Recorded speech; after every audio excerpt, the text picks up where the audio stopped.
我妈买的文具盒，我买的文具盒，这次我肯定必胜无疑啦！最新款笔盒当然要嘚瑟一下。咦，一看就很幼稚。我不说，别人还以为是包包。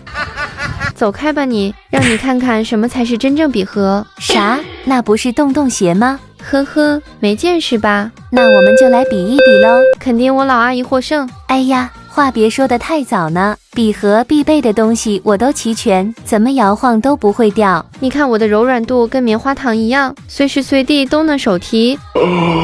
盖子也是如此隐蔽，容量不用我说吧？呵呵，重点还能当鞋穿，透气又防臭。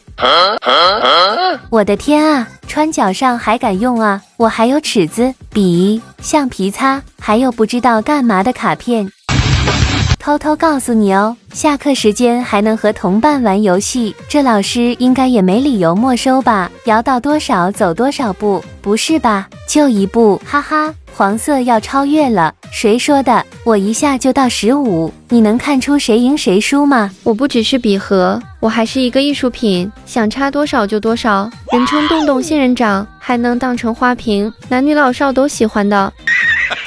坏人来了就一巴掌拍下去。我能画画你行吗？跟老师的黑板一样，都不留一点痕迹。说吧，谁的笔盒更实用？